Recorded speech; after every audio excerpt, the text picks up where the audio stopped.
Hello, আসসালামু আলাইকুম। আজকে এসএসসি হায়ার ম্যাথের অধ্যায় 11 স্থানাঙ্ক জ্যামিতির পঞ্চম ভিডিও।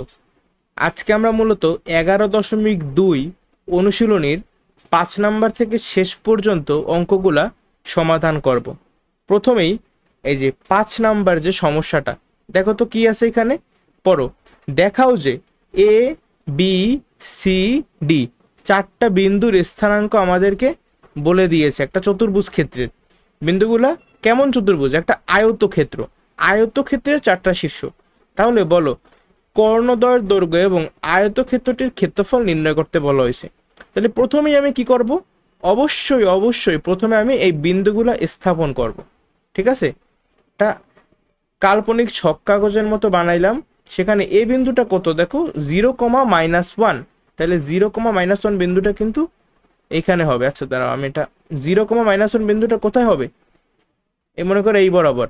আবার বি বিন্দুটা কোথায় দেখো তো, -2,3।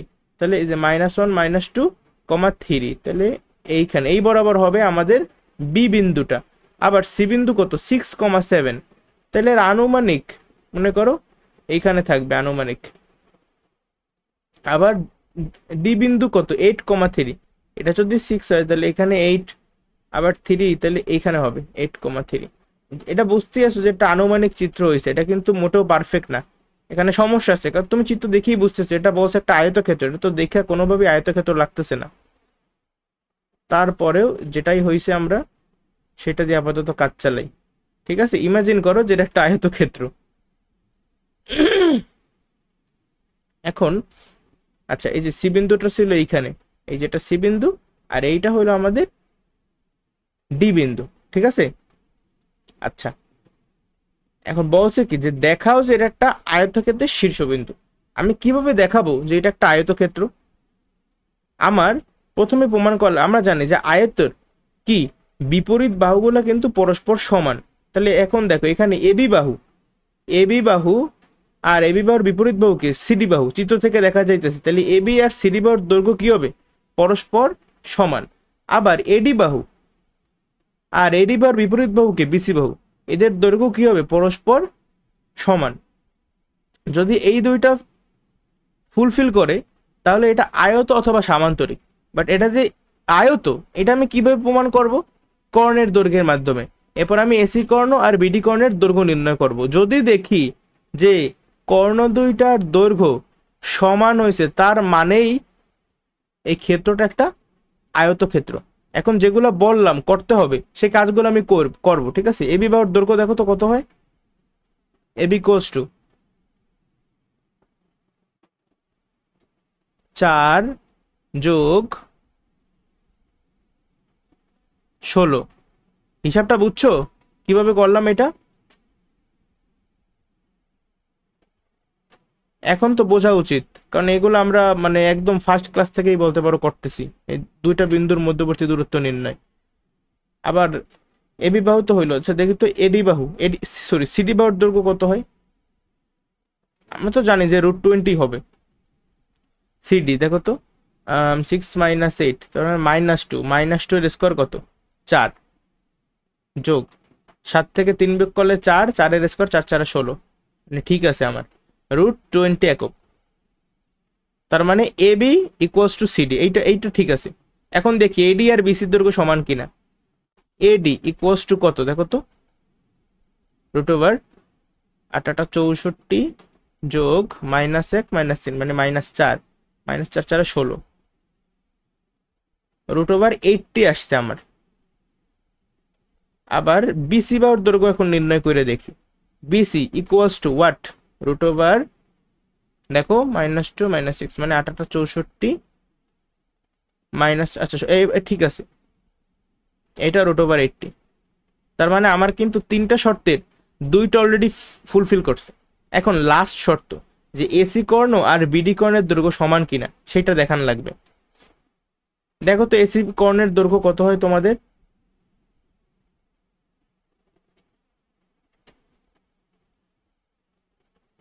6×6 = 36 যোগ 64 কত, যোগ করলে হবে 100, 100 বর্গমূল হলো গিয়ে 10 একক। আর বিডি কর্ণের দৈর্ঘ্য কত হয় দেখো তো, 100 যোগ 0, আচ্ছা ঠিক আছে, তার মানে 10। দেখো তো তিনটা শর্তই মেনটেন করছে কিনা। যেহেতু তিনটা শর্তই মেনটেন করছে, অর্থাৎ এই বিন্দুগুলো একটি আয়তক্ষেত্রের শীর্ষবিন্দু দেখানো হলো। এরপর কি বলছে, কর্ণদ্বয়ের দৈর্ঘ্য। আচ্ছা কর্ণদ্বয়ের দৈর্ঘ্য তো আমি অলরেডি বের করে ফেলাইছি 10 একক। এবং আয়তক্ষেত্রটির ক্ষেত্রফল নির্ণয় করো। এই ক্ষেত্রফল নির্ণয় করা আমাদের জন্য এখন কোনো ব্যাপার বলো? আমরা কিন্তু চাইলেই অনেকে করতে পারে যে, মনে করো এই যে এসি কর্ণ এক করছে, তাইলে আমার এখানে দুইটা ত্রিভুজ পাইলাম। কি কি ত্রিভুজ? একটা হলো কি এসিডি ত্রিভুজ, আর একটা হলো এবিসি ত্রিভুজ। তাহলে আলাদা আলাদা তারা ওই যে অর্ধ পরিসীমার সূত্র ব্যবহার করে এবিসি ত্রিভুজের ক্ষেত্রফল নির্ণয় করতে পারে, আবার এডিসি ত্রিভুজের ক্ষেত্রফল নির্ণয় করতে পারে। তারপর দুইটা যোগ করলে মোট এই চতুর্ভুজটা বা আয়তর ক্ষেত্রফল নির্ণয় হয়ে যাবে। বাট আমাদের আরো সহজ উপায় আছে।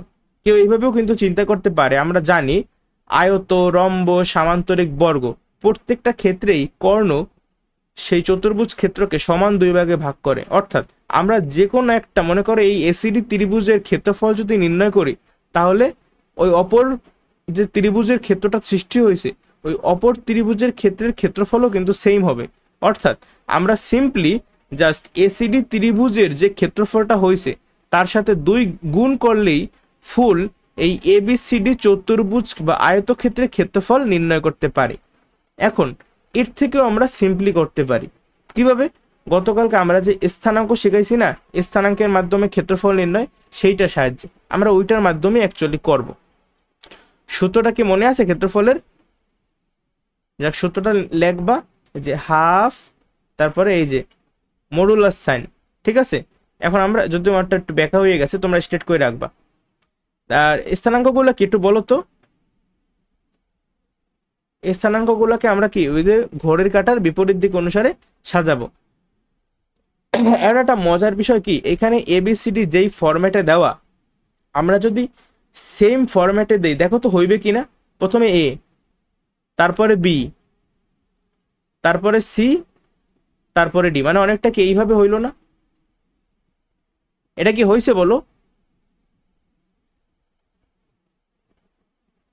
এটা কিন্তু ঘড়ির কাঁটার দিকে হয়ে গেছে।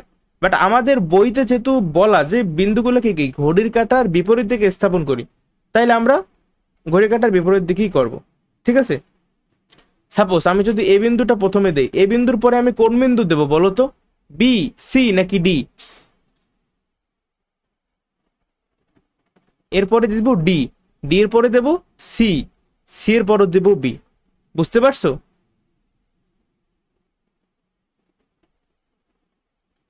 তাহলে আমরা ওই অনুসারে বিন্দুগুলোকে স্থাপন করি। আর লেখাগুলো তোমরা নিজেরা লিখে নেবা। মনে করো এ হইলো গিয়া 0, -1, এরপরে দিলাম ডি মানে 8,3, এই যে 8, তারপরে 3, তারপরে ডি এর পরে দেব সি, সি কত 6, 7, তারপরে বি -2,3, তারপরে প্রথমটা মানে এই যে এ 0, -1। আচ্ছা এখানে কি কারো কোনো সমস্যা আছে? এই যে আমি বিন্দুগুলো স্থাপন করলাম। আচ্ছা এখন তোমরা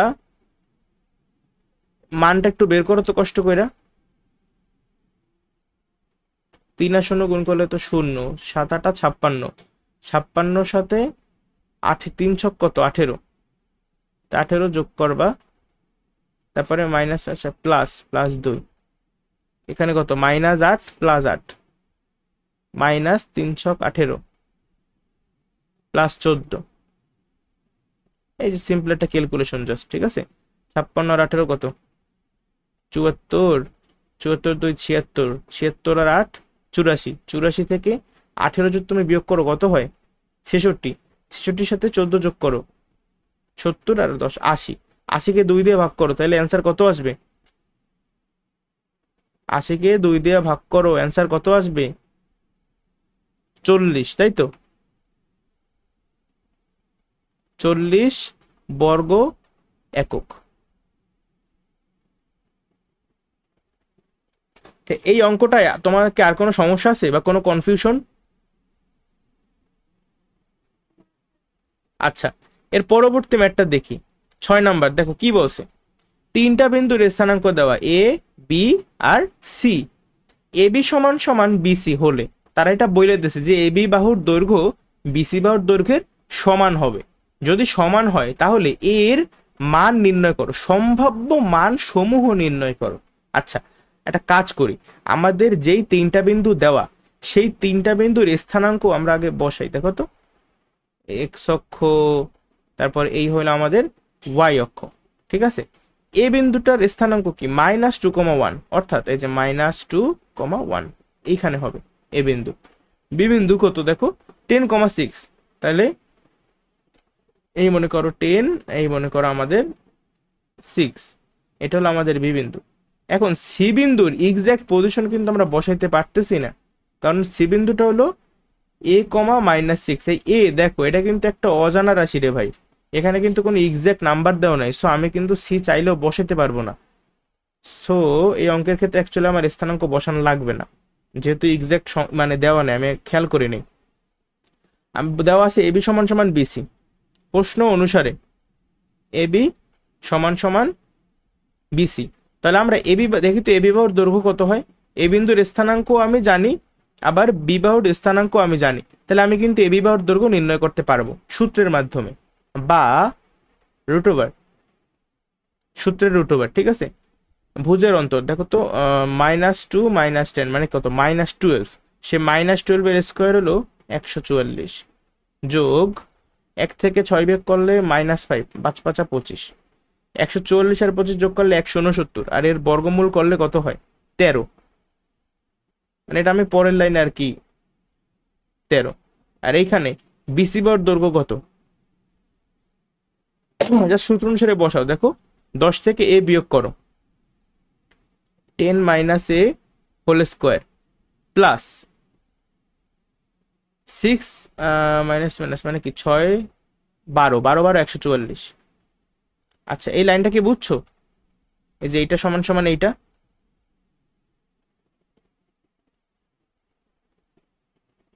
বুঝছো কিনা বলো? এটা অ্যাকচুয়ালি বর্গমূল না করার থেকে, যেহেতু দেখো এই পাশেও রুট ওভার আছে, এই পাশেও রুট ওভার আছে, তাহলে একটা কাজ করি আমরা উভয় পক্ষে, তোমরা কিন্তু ব্র্যাকেটে থার্ড ব্র্যাকেট দিয়া যেহেতু লিখবা যে উভয় পক্ষে বর্গ করে পাই, উভয় পক্ষে বর্গ করলে এই রুট ওভার কিন্তু কাটাকাটি হয়ে যাবে। ঠিক আছে, 144 আর 25 যোগ করলে কত 169, সমান সমান এই পাশে থাকবে শুধুমাত্র 10 - a হোল স্কোয়ার প্লাস 144। আচ্ছা, তারপরে 144 যদি সমান চিহ্নের এই পাশে আসে তাহলে কিন্তু মাইনাস হয়ে যাবে, আর 169 থেকে 144 বিয়োগ করলে ওই 25 থাকবে, equals to 10 - a whole square. এর পরবর্তী লাইনে আমরা কিন্তু সূত্রে নেওয়া কিন্তু আসলে লাগে না, কারণ এই দেখো এখানে স্কোয়ার আছে, তো তুমি যদি স্কোয়ারটা বা উভয় পক্ষে বর্গমূল করো তাইলে স্কোয়ারটা আর থাকবে না। ঠিক আছে, 25-এর বর্গমূল কত, 25-এর বর্গমূল কিন্তু শুধুমাত্র 5 না, 25-এর বর্গমূল হলো +-5। ঠিক আছে, ইকুয়ালস টু, আর এই পাশে কিন্তু 10 - a। এই যে আমি লাইনটা লিখলাম, এই লাইন থেকে এই লাইনে তোমার কোনো সমস্যা আছে? তো একবার লিখবা যে ধনাত্মক মান নিয়ে পাই। ঠিক আছে, ধনাত্মক মান নিয়ে পাই। আরেকবার লিখবা যে ঋণাত্মক মান নিয়ে পাই। মানে একবার +5 নিয়ে ক্যালকুলেশন করবা, আরেকবার -5 নিয়ে ক্যালকুলেশন করবা। এই লেখাগুলো তুমি বিস্তারিতভাবে লিখবা। ঠিক আছে, 5 = 10 - a, আর এখানে -5 = 10 - a। তা আলাদা আলাদা কিন্তু আমার এর আলাদা আলাদা ভ্যালু বের হবে। তাহলে এইখানে দেখো তো এর ভ্যালু কত হয়, a সমান সমান 10 - 5, অর্থাৎ এর ভ্যালু আসে 5। আবার তুমি যদি নেগেটিভ মান নিয়ে করো তাহলে এর মান কত আসে, a সমান সমান 10 - 5 ওই পাশে চলে গেলে +5, অর্থাৎ এর ভ্যালু কত আসছে 15। তাহলে এর আলাদা আলাদা কি মান কি কি 5 আর 15, বুঝতে পারছো? এখানে বলছে এর মানের সাহায্যে যে ত্রিভুজ গঠিত হয় এবং হয় এর ক্ষেত্রফল নির্ণয় করো। তাহলে আমি ধরি এর মান মনে করো 5, ঠিক আছে, এর মান যদি 5 হয় তাহলে এই সি বিন্দুর স্থানাঙ্ক কি, সি বিন্দুর স্থানাঙ্ক হবে 5, -6। তাহলে 5, বিন্দুটা কোথায়, এই মনে করো 5, এইখানে হবে -6, অর্থাৎ এইটা হবে আমাদের সি বিন্দু, ঠিক আছে। আবার তুমি যদি এই যে এর মান 15 নাও, তাহলে কিন্তু সি বিন্দুর স্থানাঙ্ক হবে 15, অর্থাৎ এটা আরো এই পাশে আসবে 15, আমরা আপাতত এই যে 5, নিয়ে আগে মানে ক্ষেত্রফলটা নির্ণয় করি, তারপর দেখি কি হয়। এখানে তো আর স্পেস নাই, যদিও একটা কাজ করি, আমি একটু ছোট করে দিই জিনিসগুলোকে।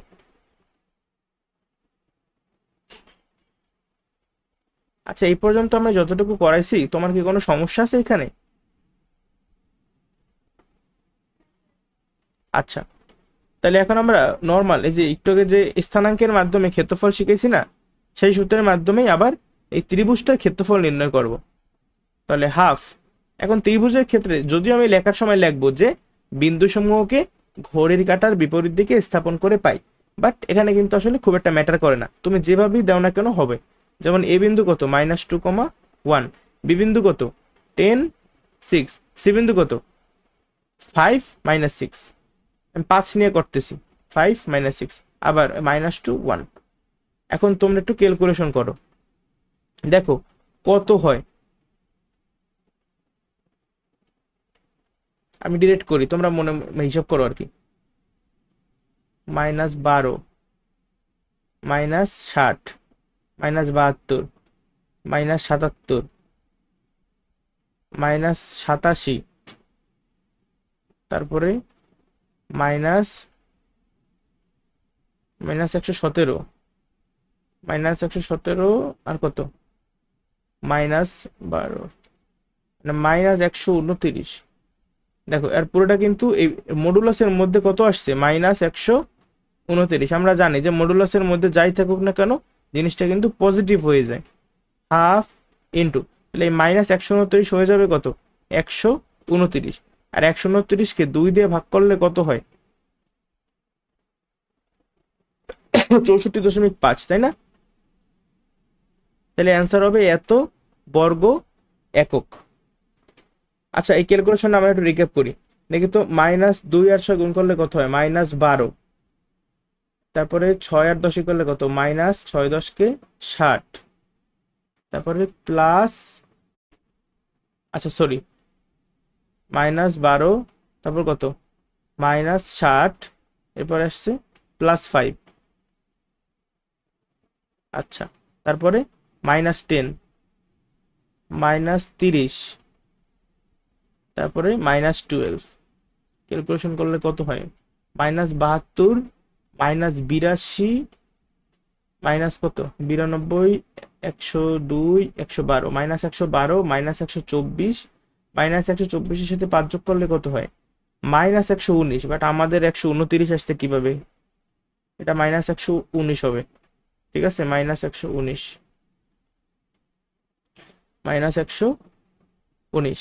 আর -119 এর মডুলাসের ভ্যালু কত হবে, 119। তাহলে 119কে 2 দিয়ে ভাগ করলে কত হবে, 59.5, ঠিক আছে, এত বর্গ একক। আবার এটা ছিল কি, আমি এর 5 ভ্যালু নিছিলাম, বাট এর তো আরেকটা ভ্যালু আছে 15, তা ওইটা বসাইয়া আমরা আবার ক্ষেত্রফল নির্ণয় করব, ঠিক আছে। খেয়াল করো, তাহলে আমরা এখানে তো আর জায়গাই নাই, কোথায় যে লিখবো কিছুই বুঝতেছি না। আচ্ছা, 15 বসায়া ক্যালকুলেশন তোমরা নিজেরা করতে পারবে না। হাফ, -2, 1, 10, 6, আর এখানে 5 এর জায়গায় জাস্ট হবে 15, -6, আবার -2, 1, হাফ, এখানে কত, -12, -60, +15, তারপরে -10, -6, 15, 90, -12। দেখো কত হয়, সবই তো মাইনাস বুঝাইছে, -12, -8 মানে -72, -62, তারপরে মাইনাস কত, -74, -74 আবার -90, তাহলে কত? -164, -164 আর 15 কত হয় দেখো তো? 149 নাকি? -149 আর -149 এর মডুলাস করলে কত হয়? শুধু 149, 149 কে 2 দিয়ে ভাগ করলে কত হয়? 74.5 নাকি?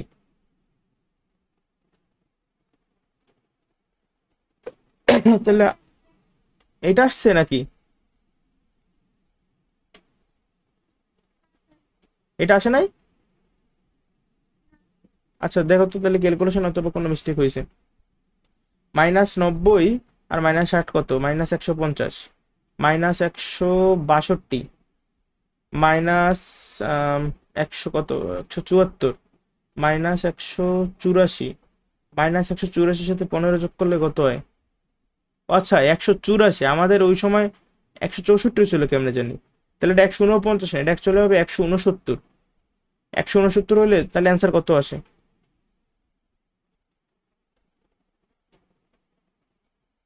84.5 নাকি?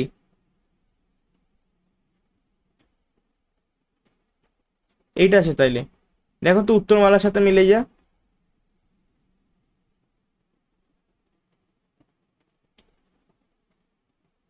দাঁড়াও আমি দেখতেছি আমার সামনে উত্তরমালা।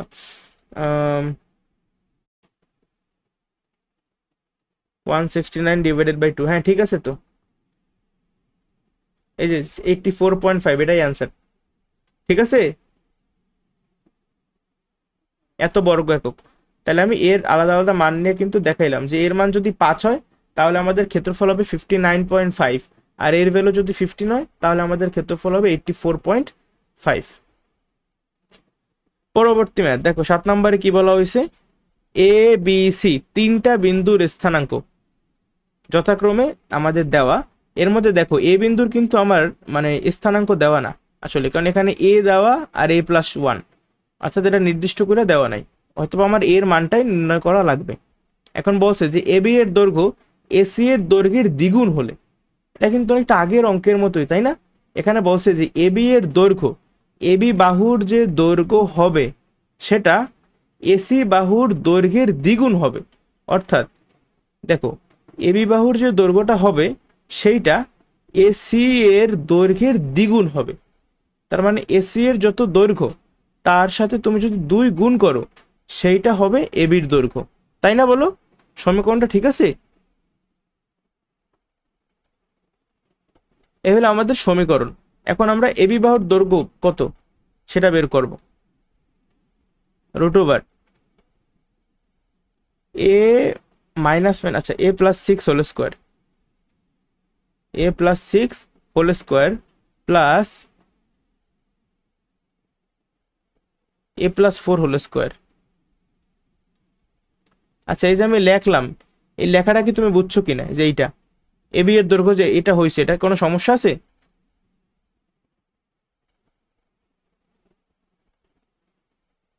বলো। আশা করি এখানে কোনো সমস্যা নাই। তবে এসি দেখো এসি বার দৈর্ঘ্য কত হবে? এসি বার দৈর্ঘ্যটাও a-5 whole square plus a+2 whole square. বুঝছো নাকি বিস্তারিত করে দেখান লাগবে?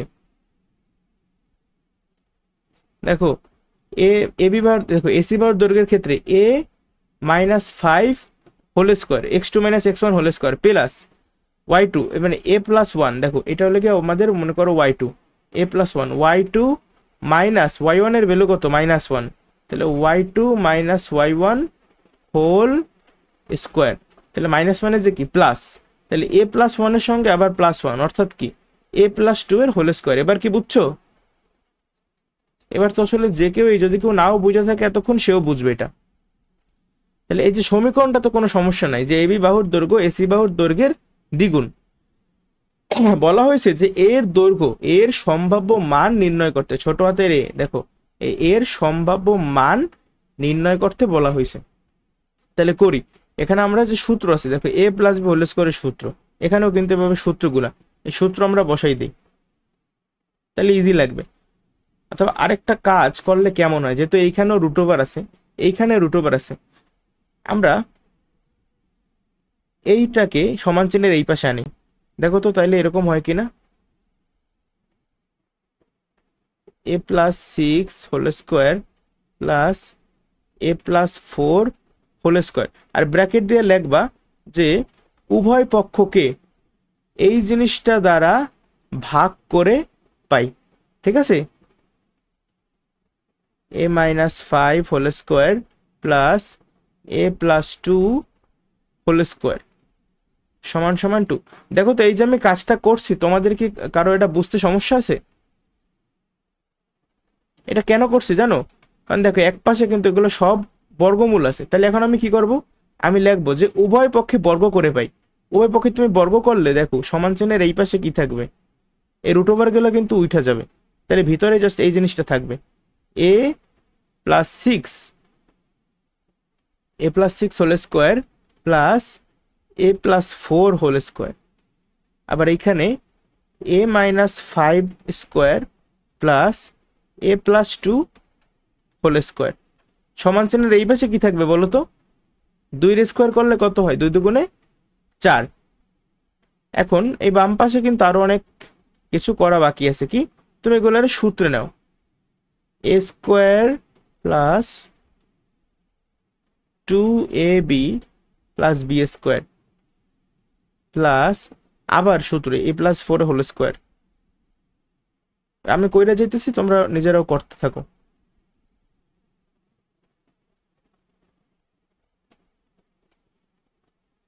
আমি একসাথে এটারে সূত্রে নিয়ে মানে চারের সঙ্গে গুণ করে দিতেছি, ঠিক আছে, বুঝছো এটা?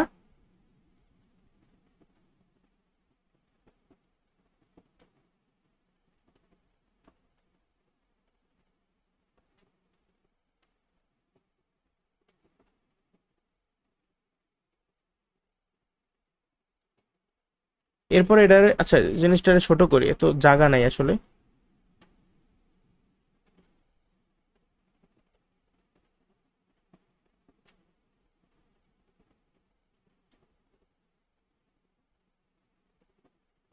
আচ্ছা এখন আমরা ক্যালকুলেশনটা ফার্দার কন্টিনিউ করি। এখানে কত হবে, ফোর, আচ্ছা করি, শর্টকাট করা লাগবে না, পরে আবার অনেকে বুঝবে না।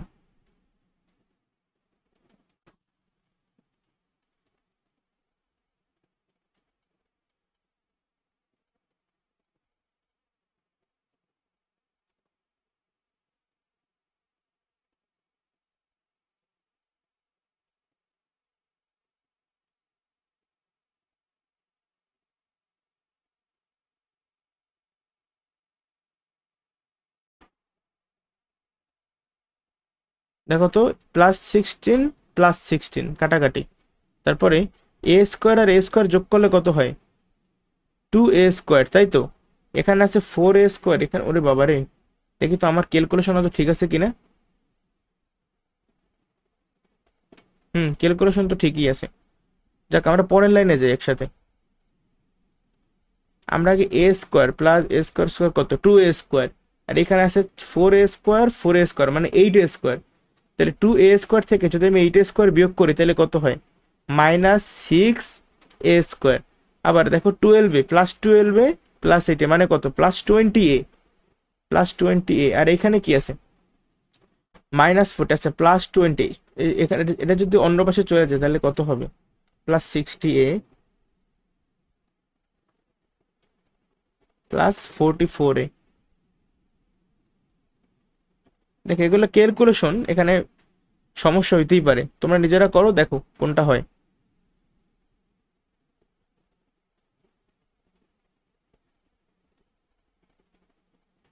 বাকি থাকে কি, বাকি থাকে সংখ্যা, এখানে থাকে প্লাস থার্টি সিক্স, এখানে থাকে প্লাস একশো, ছত্রিশ থেকে একশো বিয়োগ করলে কত হয়, মাইনাস চৌষট্টি। আমি কিছুই জানি না ভাই, এখানে ক্যালকুলেশন মিস্টেক হইতেই পারে। দেখো আমরা আগে লঘিষ্ঠ ফর্মে নিই তো, লঘিষ্ঠ করি, আর মাইনাসটা এখানে আসলে আমার ভালো লাগতেছে না, তাহলে আমি মাইনাসও কমন নেব, ঠিক আছে, মাইনাস যদি আমি কমন নিয়ে একদম লঘিষ্ঠ করি তাইলে, আচ্ছা এই লাইনেই মাইনাস কমন নেই, মাইনাস কমন নিলে এটা মাইনাসটা হয়ে যাবে প্লাস, প্লাসটা হয়ে যাবে মাইনাস, আবার মাইনাসটা হয়ে যাবে প্লাস। আর যেহেতু জোড় সংখ্যা সবই, তাইলে কমন দেখো তো, 3a² minus 22a plus 32 equals to 0। এখন আমরা যদি সমীকরণটা সমাধান করি, অর্থাৎ আমরা যদি মিডল টার্ম ব্রেক করি, সহজ কথা, ঠিক আছে, 32 আর 3, এটা ক্যালকুলেটারের মাধ্যমে তোমরা করে ফেলতে পারো, 96। আচ্ছা ক্যালকুলেটারের মাধ্যমে দেখি তো, তোমরা সবাই নিজ হাতে যে ক্যালকুলেটর আছে সেটার মাধ্যমে সলভ করে ট্রাই করো। ইকুয়েশনে যাও, তারপর ax² plus bx plus c, ওইটায় যাও। আচ্ছা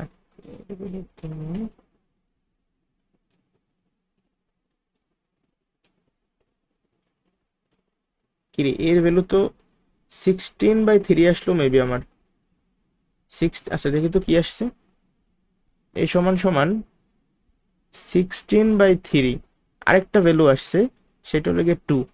এর আমার এই দুইটা ভ্যালু আসছে, তোমাদের কি সেম ভ্যালু আসছে?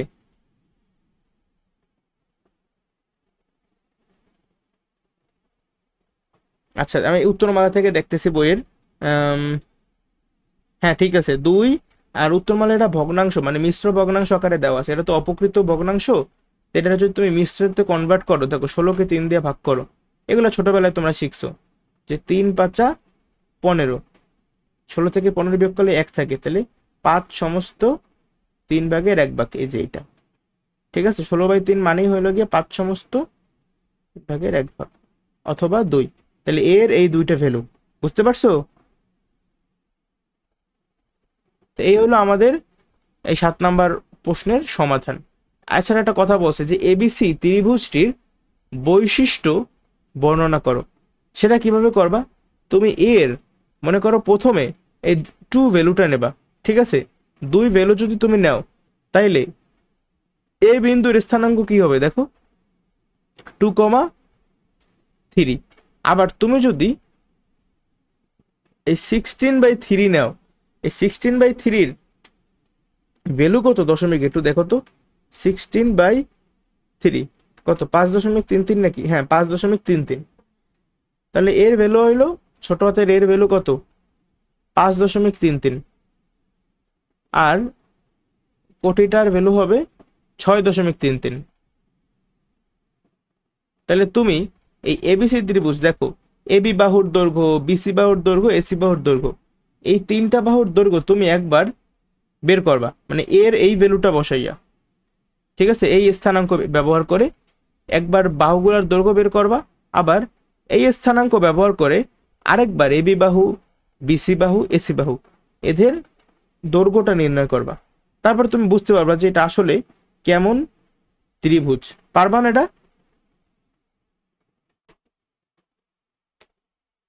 আমি যদি এই যে 2 ভ্যালু নিয়ে, আমি 2 ভ্যালু নিয়ে করাই, ঠিক আছে, তোমরা এই ভ্যালুটা নিয়ে আবার বের করবা।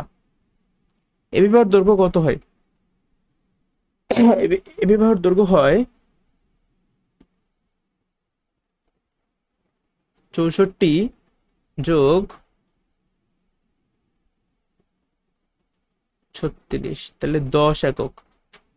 আবার বিসি বাহুর দৈর্ঘ্য কত দেখি তো, বিসি বাহুর দৈর্ঘ্য হবে 6 -6 -5 -11, মানে 121 যোগ -3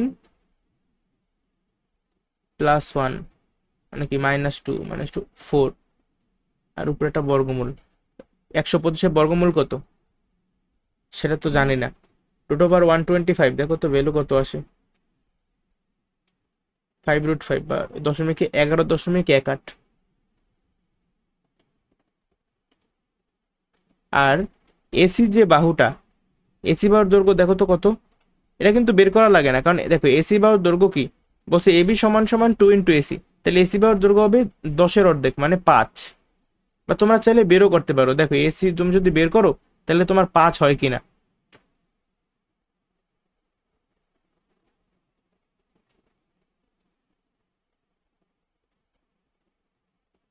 5-ই কিন্তু হয়, ক্যালকুলেশন করছো তোমরা, 5-ই হবে।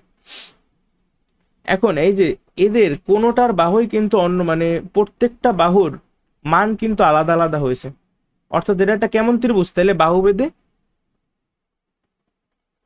একটা বিষমবাহু ত্রিভুজ, কোণের মধ্যে কোনো সম্পর্ক সম্ভবত নাই, থাকার কথা না। ঠিক আছে, এখানে কিন্তু সমকোণী ত্রিভুজ হওয়ার কোনো চান্স আমি দেখতেছি না। তারপরও তোমরা লাগলে যেমন এই যে এটা যদি স্কোয়ার কত, দাঁড়াও, 125 সমান সমান,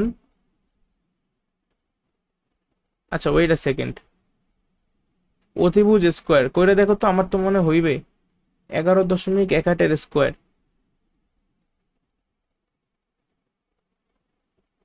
স্কোয়ার করলে হবে 125, তাই তো? আর এবি স্কোয়ার কত হবে? এবি স্কোয়ার হবে 100, আর এসি স্কোয়ার কত হবে? এসি স্কোয়ার হবে 25। হ্যাঁ ঠিকই তো আছে। এটা কিন্তু দেখো কোন সূত্র মানছে দেখছো, অতিভুজ স্কোয়ার সমান সমান বাহু স্কোয়ার যোগ লম্ব স্কোয়ার, মানে এটা কি এটা সমবাহু ত্রিভুজ, সমকোণী ত্রিভুজ না? এটা কিন্তু সমকোণী ত্রিভুজ হয়ে গেছে, মানে আউট অফ নো ওয়্যার, আমি এক্সপেক্টও করি নাই কখনো। আবার এভাবে তোমরা এর এই স্থানাঙ্কটা ব্যবহার করে এবিসি ত্রিভুজের বৈশিষ্ট্য বর্ণনা করবা। অঙ্কগুলো সহজ, একটু বড় আর কি। 8 নম্বরে কি বলছে, নিম্নোক্ত চতুর্ভুজ সমূহের ক্ষেত্রফল নির্ণয় করো। ও ব্র্যাকেট আবার বলছে কি পদ্ধতি 2 ব্যবহার করে, পদ্ধতি 2 কোনটা বলতে পারো? মানে সহজ পদ্ধতিটা, স্থানাঙ্ক ব্যবহার করার পদ্ধতিটা, ঠিক আছে? এখন তাহলে তোমরা এটা আশা করি পারবা। এগুলো আমরা এই টাইপের ম্যাথ আমরা মানে অনেক করাইছি, তারপর আমি একটা করি, মনে করো ক। ও ভালো কথা, আমাদের কিন্তু কি করতে হবে, প্রথমে বিন্দুগুলা বসাতে হবে, বা অ্যাটলিস্ট রাফ, যখন রাফ করবো আমি রাফ করার সময় বসাবো, না বসাই কিন্তু আমি স্থাপন করতে যাব না, যেহেতু একটা চতুর্ভুজ। এ বিন্দু কোথায় দেখো, 0 0 এইখানে, তারপরে -2,4, -2,4 এইখানে বি বিন্দু, এটা এ, এটা বি, 6,4, এই যে 6, এই মনে করো 4, আর এটা কি 4,1, তাহলে এখানে 4, এখানে মনে করো 1, এটা হলো ডি বিন্দু, এটা হলো সি বিন্দু। তাহলে আমি যদি ঘড়ির কাঁটার বিপরীত দিকে ঘুরাই, এটা এ বি সি ডি, এটা কিন্তু একদম ঘড়ির কাঁটার দিকে, তাহলে এইভাবে করলে হবে না। আমি মনে করো প্রথমে এ বিন্দুর স্থানাঙ্ক, তারপরে ডি, তারপরে সি, তারপরে বি, বুঝতে পারছো? যদিও অনেক সময় বুঝছো আমি তোমাদের মানে তোমাদের মতো যখন ছিলাম তখন বুঝতাম না, তখন যেরকম দেওয়া থাকতো আমি সেরকম ভাবেই করতাম, আমার কিন্তু অঙ্ক হইতো, আমার কিন্তু মান সেমই হইতো, ঠিক আছে? বাট মাঝে মাঝে মান সেম হইতো না, ওই সময় আমি কারণ বুঝতাম না যে কেন আমার মান তাদের সাথে মিলতেছে না, এখন তো বুঝি। তাহলে এ 0 0, তারপরে ডি 4,1, তারপরে সি 6,4, তারপরে বি -2,4, তারপরে আবার এই 0 0। আচ্ছা এই যে আমি বিন্দুগুলোকে স্থাপন করলাম, তোমাদের কারো কি এখানে কোনো সমস্যা আছে? আচ্ছা, তাহলে এখন যদি আমরা গুণগুলো করি, দেখো এটা জাস্ট ক্যালকুলেশন, তোমরা করতে থাকো তারপর আমার সাথে মিলাও।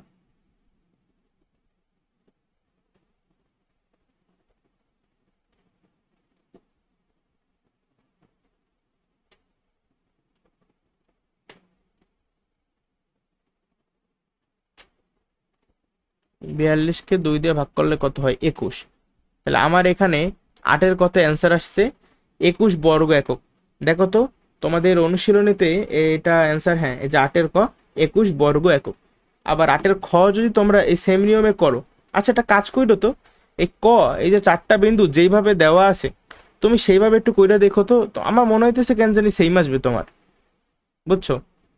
দেখি তো কইরা সেম আসে কিনা। হাফ 0 0 -2 4 6 4 4 1 0 0, দেখো আমার মনে হইতেছে কেন জানি সেম আসবে। -8 +6, তারপর আর নাই, -4 × 24, -4 × 16, মডুলাস কত হয় মাইনাস, আচ্ছা 24 আর 16 কত? -8 + 6 মানে -2 -26 মাইনাস -42। হ্যাঁ, দেখো অ্যান্সার কিন্তু সেম আসে। তুমি এইভাবে যদি করো তাইলেও কিন্তু সেম আসবে, কিন্তু তোমার অরিজিনাল যে নিয়ম, যেটা যে ঘড়ির কাঁটার বিপরীত দিকে ঘুরান লাগে, সেই অনুসারে কিন্তু আমার এইভাবে হবে। ঠিক আছে, যদিও কেউ যদি ঘড়ি কাঁটার মানে ওইভাবে না করে তারপরও তার অঙ্কটা হবে। আচ্ছা, খ নাম্বারটা দেখো তো, করো কত আসে তোমার ক্ষেত্রফল। আর লেখালেখি লাগবে না, জাস্ট ডাইরেক্ট অ্যাকশন। ঠিক আছে, খ হাফ অফ, এটা আমরা যেমন দেওয়া আছে না সেভাবে করি। 1 4 -4 3 1 -2 4 0 1 4, এগুলো করাতেছি যেন তোমাদের প্র্যাকটিস হয়। ঠিক আছে, বেশি বেশি এগুলা তাড়াতাড়ি করতে পারো।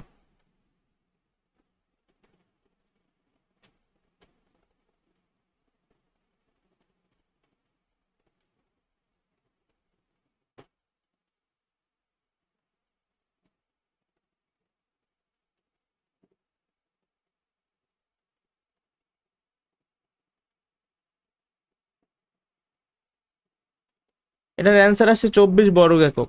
আর আমাদের বইয়ের যে উত্তরমালা আছে, হ্যাঁ সেখানেও কিন্তু 24 বর্গ এককই আছে। এটা কিন্তু আমি ঘড়ির কাঁটার বিপরীত দিকে ঘুরাইতেও চাইনি, আমার যেরকম দেওয়া আছে আমি সেভাবেই করছি। তাহলে আরেকটা কাজ করো, আমরা এখন গ নাম্বারটাও দেখি তো করি। মানে তারা আসলে আমাদের বইতে যে অঙ্কগুলো দেওয়া, এগুলো এমনভাবেই তারা দেশে, এটা আসলে মানে যেমন দেওয়া আছে সেভাবে করলেও তোমার অঙ্ক মেলে। বাট কিছু ব্যতিক্রম আছে, আমি ওই ব্যতিক্রমটাই খুঁজতেছি। দেখো, গ নাম্বার, গ নাম্বার স্থানাঙ্ক কি কি? জিরো, আচ্ছা, হাফ অফ 0 1 -3 তারপরে 4 3, তারপরে 5 1, তারপরে 0 1। দেখো অ্যান্সার কত আসে, হাফ।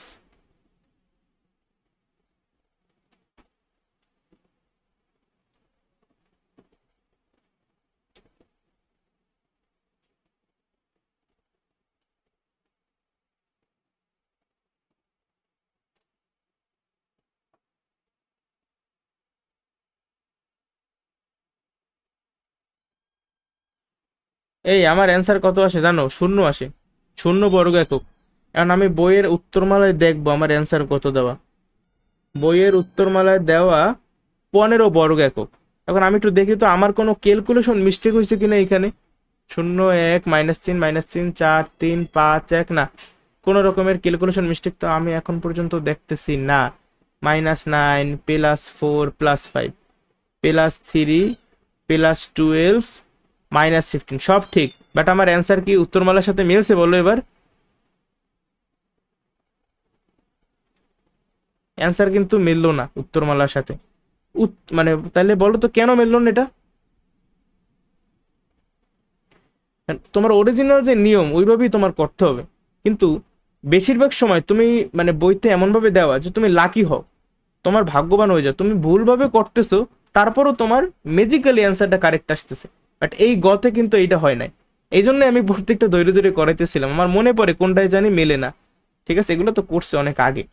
দেখো তাহলে 8-এর গতে বিন্দুগুলো স্থাপন করি আমরা। 0 1 কোথায়? এইখানে 0 1 -3 -3 -3 -3 এইখানে বি বিন্দু, এ বি। তারপর কি 4 3, এই যে 4 3 এইখানে হলো কি সি বিন্দু, মনে কর আনুমানিক আর কি। ডি বিন্দু কোথায়? 5 1, তাহলে এই যে 5 1, এ হলো আমার ডি বিন্দু। তাহলে আমি যেভাবে করছি, আমি কি করছি, এ বি, এর পরে বসেছি বি, তারপরে বসেছি আবার সি, তারপরে বসেছি ডি। বাট আমার অ্যাকচুয়ালি আমি যদি ঘড়ির কাঁটার বিপরীত দিকে ঘুরাই, তাহলে মনে করো আমার জার্নিটা কেমন হবে দেখো। এতে আসবো, এরপরে যাব বিতে, বি এর পরে কি আমি সিতে যাব নাকি ডিতে যাব? আমার কিন্তু ডিতে যাওয়া লাগবে, তারপরে সিতে আসা লাগবে। অর্থাৎ এই স্থানাঙ্ক আমি যে বসাইছি এইখানে। আচ্ছা, প্রশ্ন অনেকে করতে পারে, আমার কি মানে এতেই আসা লাগবে প্রথমে? আমি কি এ থেকে আমার যাত্রা শুরু করে এখানে এভাবে আসতে হবে? না, তুমি কিন্তু এভাবে এই ডিতে থেকে যাত্রা শুরু করতে পারো। তাহলে কেমন হবে? তাহলে তুমি প্রথমে ডি বসাবা, তারপরে সি, তারপরে এ, তারপরে বি। ঠিক আছে। আচ্ছা, এখানে একটা কাজ করে আমরা এখানে এই কারেকশনটা করতে চাইতেছি। এ বসানোর পরে বি, তারপরে ডি, মানে কত 5 1, 5 1 বসানোর পরে 4 3। এখন আসো আমরা ক্যালকুলেশনটা করি নতুন কইরা।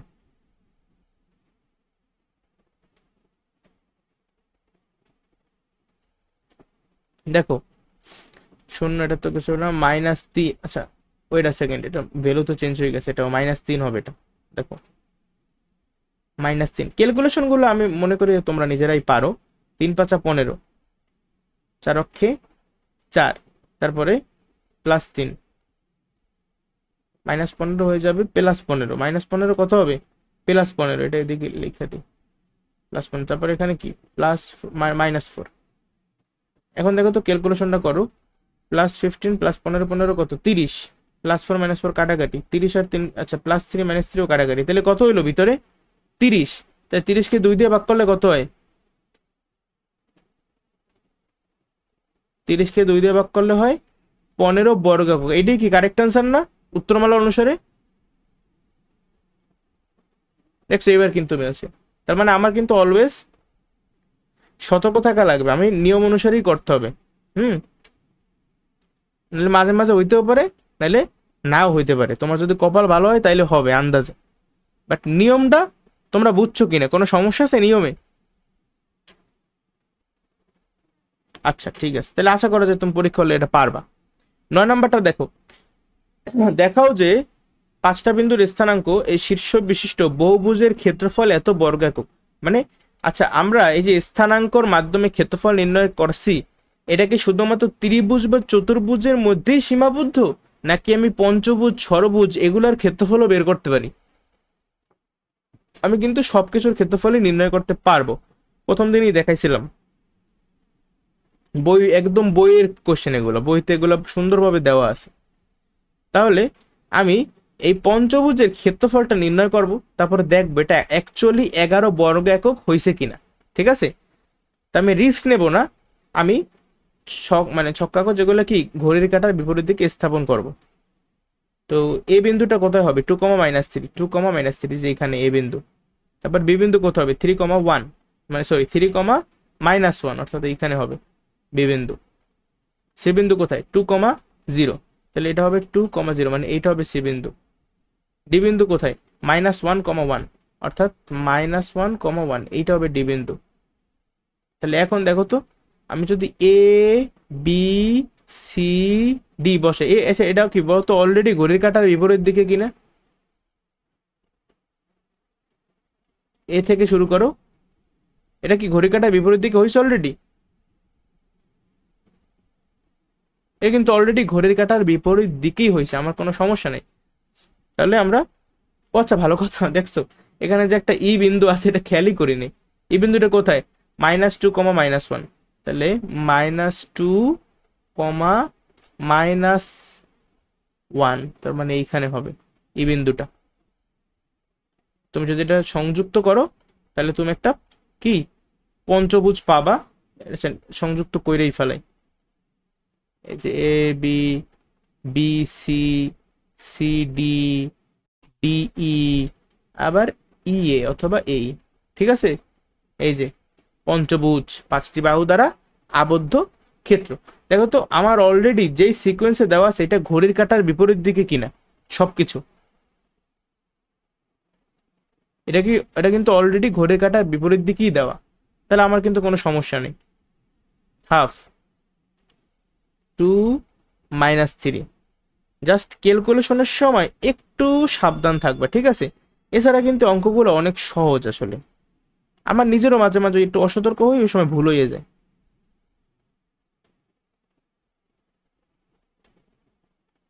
দেখো আগে ঠিকভাবে বসেছে কিনা, 2, -3, 3, -1, 2, 0, -1, 1, -2, -1, আবার 2, -3। আচ্ছা ক্যালকুলেশনটা আমার আগে কইরা ফেলাও তো এটা।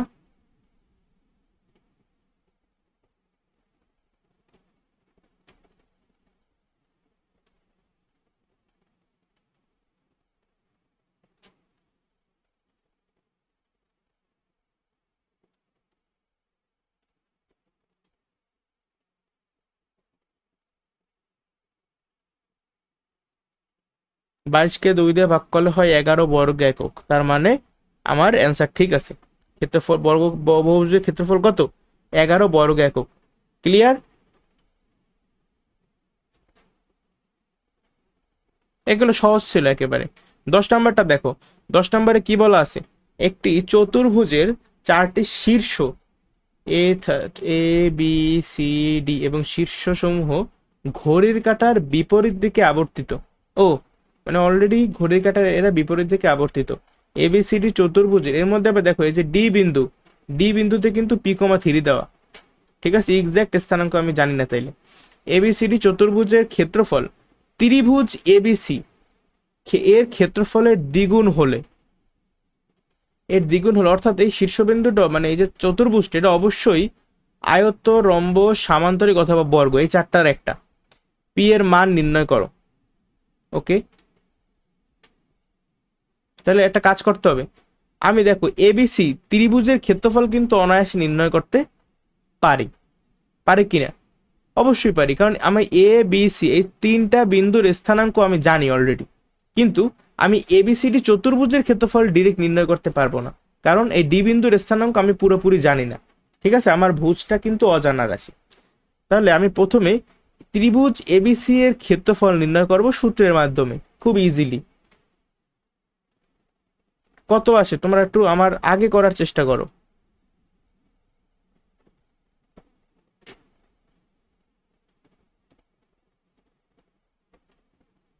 এত বর্গ একক, তাই তো?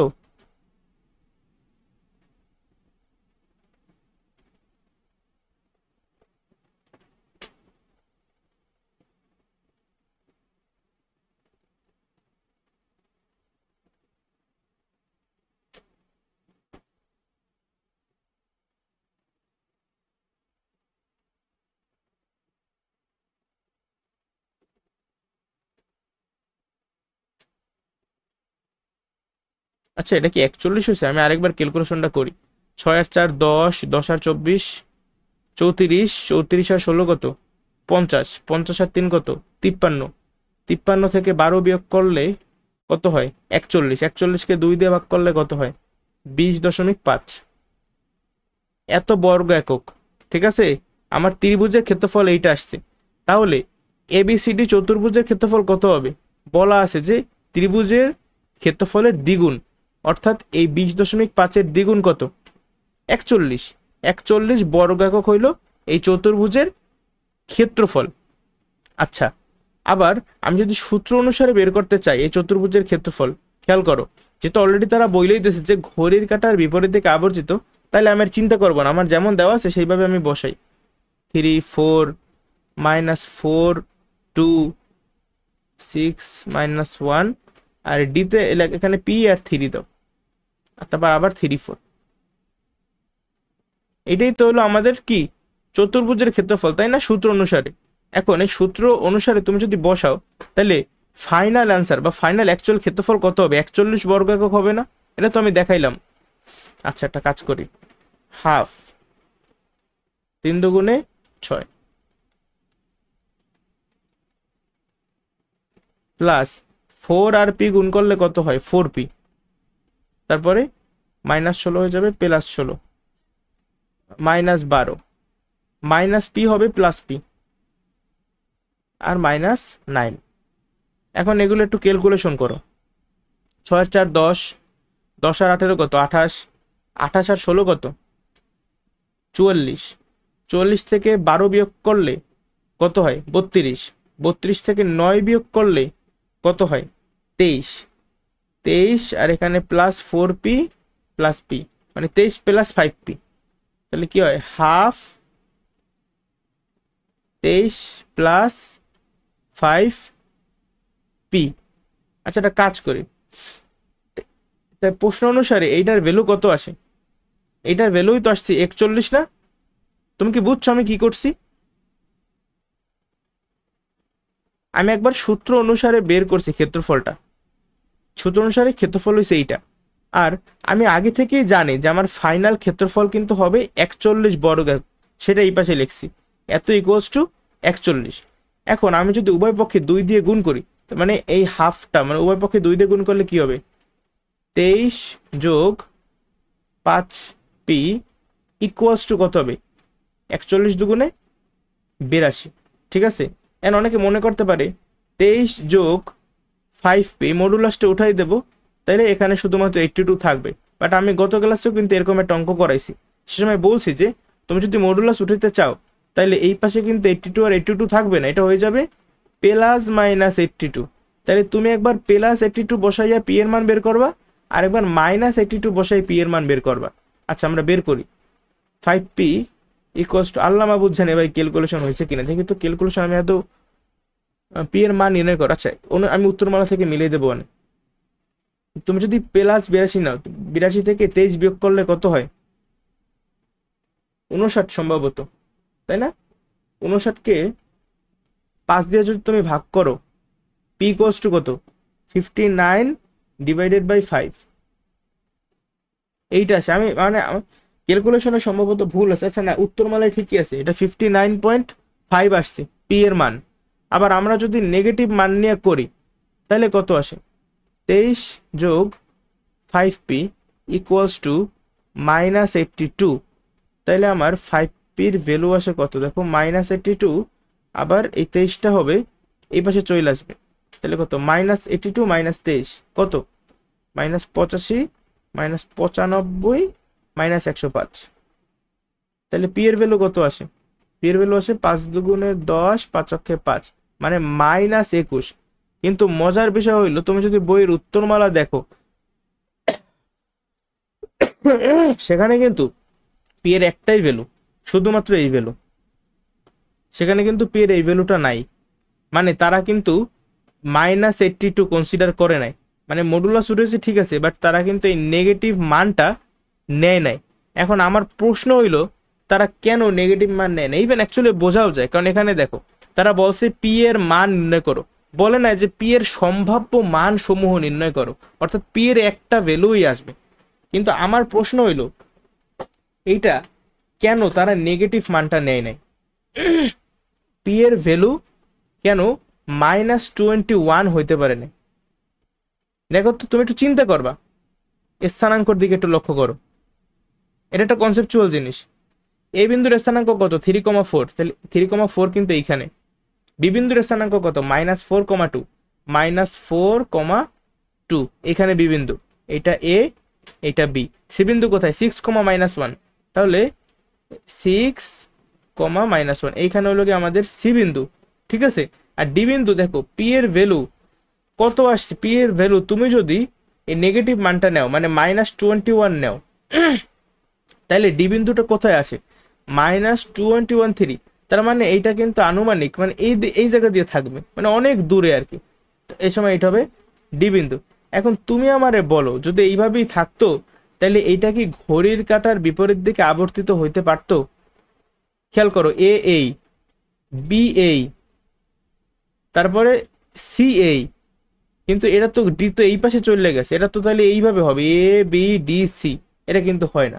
বাট পি এর ভ্যালু প্রথম ক্ষেত্রে দেখো তো কত আসে? 59/5। 59/5 মানে কত? এটার আমি মানটা বের করো। 59/5 12 থেকে একটু কম, কত? 11.8। 59/5 মানে কি? 11.8। তাহলে আমার ডি বিন্দুর স্থানাঙ্ক কত? 11.8,3। এখন দেখো তো এই ডি বিন্দুটা কোথায় থাকবে? তাইলে 11.8,3, তার মানে এই জায়গা দিয়ে থাকবে, তাই তো ডি বিন্দুটা। এখন দেখো তো, যদি আমি 11.8কে কনসিডার করি তাহলে আমার ডি বিন্দু হয় এইখানে, আর আমি যদি পি এর ভ্যালু -21 কনসিডার করি তাইলে আমার ডি বিন্দুটা হবে এইখানে। দেখো তো কোন ক্ষেত্রে আমার ঘড়ির কাঁটার বিপরীত দিকে আবর্তিত হয়? দেখো তো এই ক্ষেত্রে এই যে এ বি সি ডি, এটা কি ঘড়ির কাঁটার বিপরীত দিকে আবর্তিত হইতেছে? এইটা ঘড়ির কাঁটার বিপরীত দিকে আবর্তিত হইতেছে, কিন্তু তুমি যদি এইটা নাও তাইলে কিন্তু এটা ঘড়ির কাঁটার বিপরীত দিকে আবর্তিত হইতেছে না। তাইলে এ বি, এ বির পরে ডি আসে, তারপরে সি আসে। ঠিক আছে, তো এই জন্যই আমার এই নেগেটিভ ভ্যালুটা গ্রহণযোগ্য না, মানে এই যে -82 হইতে পারবে না। কারণ যদি -82 হয় তাহলে পি এর ভ্যালু আসে -21, আর পি এর ভ্যালু -21 আসলে এইটা এই শর্তটা মেনটেন করবে না। এই জন্যই কিন্তু পি এর মান শুধুমাত্র 59.5 গ্রহণযোগ্য হয়েছে। এই যে ব্যাখ্যাটা, এটা আমি তোমাদের মতো বসে বুঝতাম না, স্যাররা আসলে বুঝতো না জিনিসটা খুব একটা, বাট আশা করি তুমি ব্যাখ্যাটা বুঝছো। কোনো কনফিউশন আছে? তো আজকে ক্লাস এই পর্যন্তই, আশা করি সবকিছু বুঝছো। দেখা হবে পরের ক্লাসে, সবাই ভালো থাকো, অপরকেও ভালো রাখো। আসসালামু আলাইকুম।